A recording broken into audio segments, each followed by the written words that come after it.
Okay, so what does the arrest of a pretty famous journalist have to do with a family buying their very first home? I know, it sounds like two totally different worlds. But this week in Southern California, these two stories unfolded, and, well, they're actually two sides of the same coin. We're going to dive into how the fight for our rights and the fight for our future are way more connected than you might think. So, what's the deal here? Are we looking at a story of conflict or a story of progress? Is this a state kind of at war with itself? Or is it one that's actually, building a better future? Well, as you're about to see, the answer, it's not so simple. Yeah, picture this. On one side, you have the chilling sound of handcuffs clicking shut on a journalist's wrist. And on the other, the incredible, joyful sound of a key turning in the lock of a brand new front door. I mean, these two scenes feel worlds apart, right? But they're both part of the very same struggle for a just and fair California. All right, let's kick things off with the story that really sent some shockwaves through the media world. We're talking about a direct challenge to the First Amendment, one that raises some pretty serious questions about the limits of federal power.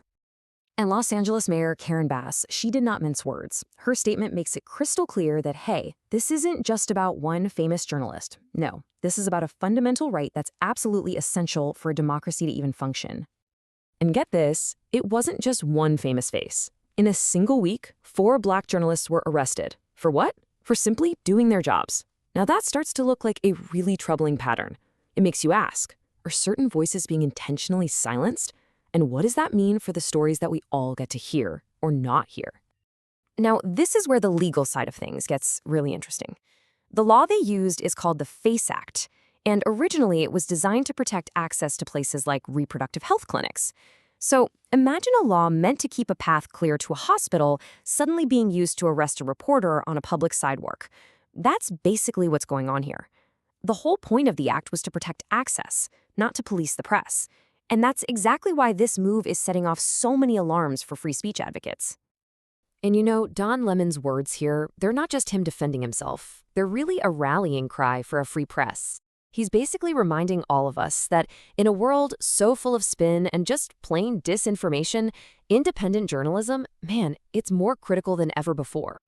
So yeah, the alarm bells are definitely ringing loud and clear. Community leaders are warning that these arrests feel like a deliberate attempt to silence the very voices that hold power accountable. They're worried about this chilling effect, that other journalists will get scared and back off from covering protests. And if that happens, we're all left in the dark about what's really going on in our own communities. So the big question is, are these arrests just a one-off incident, or is this a sign of something bigger happening? And, well, the answer is pretty troubling. 31. Just let that number sink in. That's how many times, just in 2025, ICE agents either opened fire or held someone at gunpoint. So you see, this isn't just about journalists anymore. This points to a potential pattern of force that's leaving a real trail of fear behind it. And according to Christy Lopez, who's a former civil rights litigator for the Department of Justice, these incidents probably didn't need to happen. She's basically saying they're not just tragic accidents. She argues that instead of de-escalating situations, agents are actually stoking this huge amount of fear, and the consequences, well, they can be deadly. So really, what this all boils down to is a crucial question about accountability. When our individual freedoms clash with federal power, who's held responsible? This is about making sure that the public has a right to know what's being done in their name. Okay, but that's only half the story this week, because the story of California isn't just about fighting back. It's also about building up. So while some folks were on the front lines defending our rights, others were hard at work trying to build a future where everyone, and I mean everyone, has a chance to succeed. And just listen to this story from Tiffany Duvernay-Smith. I mean, going from homeless to homeowner? That's incredible. And it's more than just a feel-good story. It's a real-life testament to how a single program, a single policy, can completely change a person's life by tackling the wealth gap head-on. So what is this program? It's called the Dream for All program, and honestly, it's a total game changer. It gives first-generation homebuyers up to 20% for a down payment. Think about that.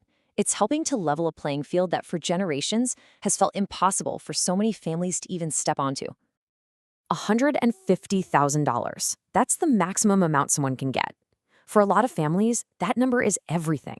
It's the difference between renting forever and actually owning a home. It's literally the key unlocking the door to stability and wealth building for a whole new generation. So you're probably wondering, okay, how do you apply? Well, the process is pretty straightforward. First, you get pre-approved by a lender who's in the program. Then you gather up all your documents and you submit your application during a specific window. And to keep it fair for everyone, the participants are chosen through a lottery, so everybody gets an equal shot. Now, building wealth through home ownership, that's one huge piece of the puzzle, but it's not the only piece. The other, you guessed it, building opportunity. So, with the LA 28 Olympic Games on the horizon, just 2 years away, you know there's going to be a massive wave of economic activity. But this time, leaders are getting ahead of it. They're working right now to make sure all those benefits don't just go to the usual big players. The goal is to build a system that funnels those jobs and contracts directly into local communities. And State Senator Lola Smallwood Kuvas put it perfectly. She said they're partnering with LA 28 to make sure working families and businesses in places like South LA get a fair shot at all the jobs and contracts that the games will create. It's a really proactive vision, and it could be a massive game changer for so many people. And this recent symposium they held wasn't just a bunch of talk, it was all about action. The goals were super concrete. How do we give minority and women-owned businesses access to contracts? How do we create training programs for good-paying jobs? How do we explain the whole complex bidding process to small business owners? It's all about making sure the games leave behind a real, lasting positive impact. So we've looked at these two very different fronts, right? The fight for freedom of the press and the push to build a better future. But are they really so different? Or are they, like we said at the beginning, two sides of the very same coin? When you lay it all out like this, the connection becomes pretty clear. On one side, you have the fight for accountability, defending our rights, questioning authority, demanding transparency. And on the other, you have building opportunity, creating paths to homeownership, securing local contracts, developing a skilled workforce. You can't really have one without the other. You can't build a truly just community if you're not also willing to fight for the rights that protect it. So I'll leave you with this question to think about. Holding power accountable and building new futures, are these separate battles, or are they just two essential fronts in the very same fight for a better California? Because when you think about it, you can't have a just future without a just present. And that means having a free press, a fair system, and a level playing field for everyone. It seems the fight for California's future is a fight for all of us, and it's happening right now on both of these fronts.